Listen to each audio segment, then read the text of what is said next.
Pop a load of this. Dear parents slash guardians, during the summer term 2010, year 5 and 6, which is my eldest son, Kerry-Ann, we'll be studying the topic of the Tudors. We will be taking years 5 and 6 to Hampton Court Palace, London, on Wednesday the 21st of April. While we are there, we will be able to see what it would be like to live there during the time of Henry VIII.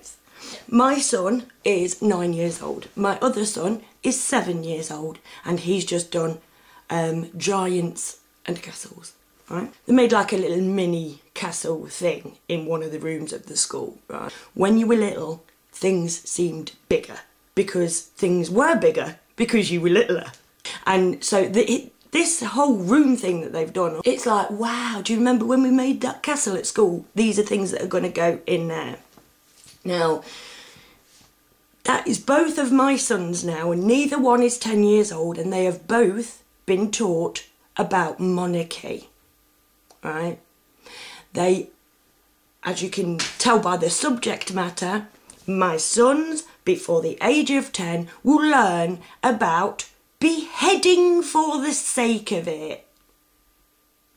They've already learnt that a man got killed for them and that he came back to life again.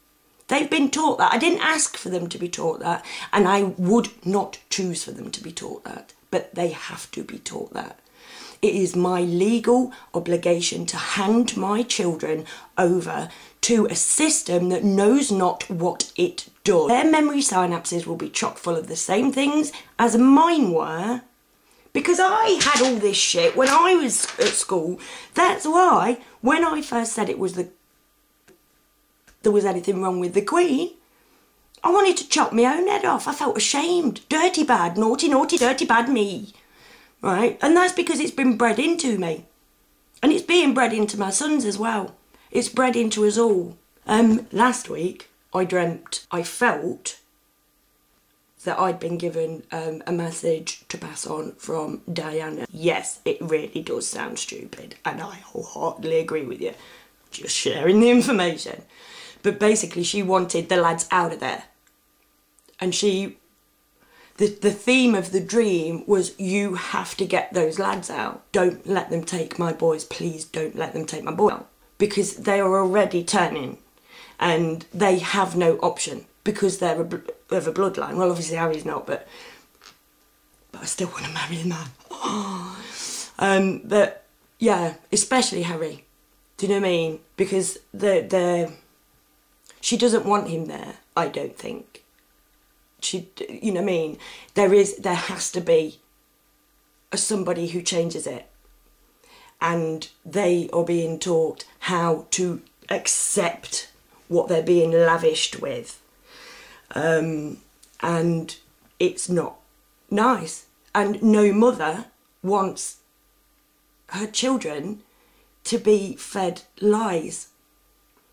And maybe that's why I had that dream, because it was just before I'd got this letter. I have an appointment with the headmaster tomorrow, because it's getting to the point now where I know enough of what it is that I'm saying to be able to tell it to other people.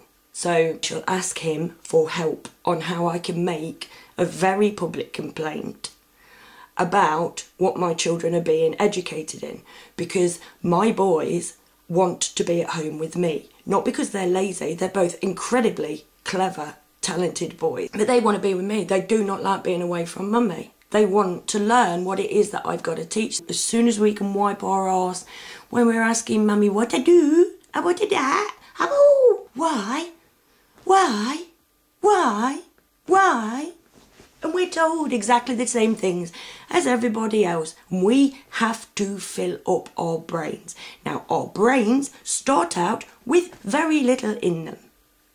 And the more that you repeat something, the stronger the link gets, so you can call that back easier in the future, right?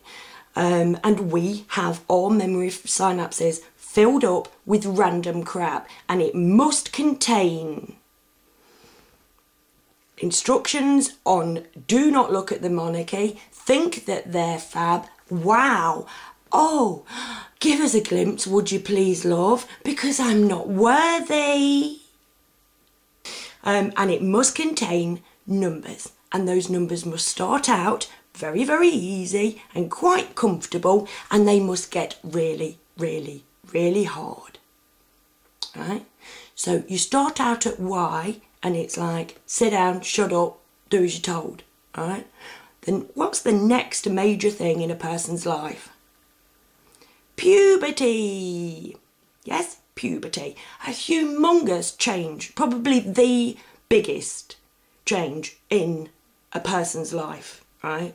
The psychological, physical, emotional roller coaster. It is just absolute torture for practically everybody. We're sprouting hair all over the show. We're like roaring all the time. We feel lost and alone. We don't know who we are. We don't know what the purpose of us is. I know. Let's teach them algebra. Children are not encouraged to be individual, and we do not find out what children can do before we teach them. They have to know the same, regardless of their aptitude. And I would say a good 70% of mankind doesn't actually ever get to be what it was they were born to be before they die. Now that is sad and it is stupid. We should not just shove people through a system that makes them come out war fodder. And then make sure they've got sod all else bleeding options. And then pummel them in the media that they're bad people if they don't earn. And then the people who do, who are in places where things aren't all closed down and there are jobs to be had, they genuinely look down on the people that can't get a job as though it's that person's fault, and it isn't. It's the way that the world is run, and it isn't run for the benefit of the human race. Otherwise, we'd all eat. We don't need to explore space until we can make sure that on our planet everybody can survive. These numbers are not designed for the benefit of anybody but a few families planet-wide who are in receipt of the handbook that was left for everybody to share. They shafted us. It was basically the deciding Satan thing that is told at the beginning of the Bible, right? They could have shared it. It could have been for everybody. But because these people wanted it for themselves, they've had to structure the world in such a way that inequality seems the norm. And it should not be. And it will not be. For God's sake, ask some questions. For your sake, learn. And let's actually sit these people down and say, why do we have to have our brains filled up? And why can't we have any option in what it is that goes in there, until we're adults? Why can't our parents even have a say? I don't want my children to learn all this same stuff. They don't need to know about beheading before the age of 10. They both knew about Jesus being fucking tortured before they were 5. But it has been made this way so that a group of people can shut the door and not worry when they go to sleep at night. There's an Iraq war inquiry going on. Nobody wants war. Except for the greedy bastards who took everything for themselves in the first place and vehemently have to defend it and keep it for them. The ones who sit on a golden throne and tell you have to believe what Jesus said. What Jesus said being that the pursuit of personal wealth is the direct opposite of God. Crown, elevation, stature. I am bigger than you. I am better than you. Look at my bling. Look what I've got. right? It is not the case. They are not superior just because they have killed a lot of people to get lots of things. No, they're not. And their day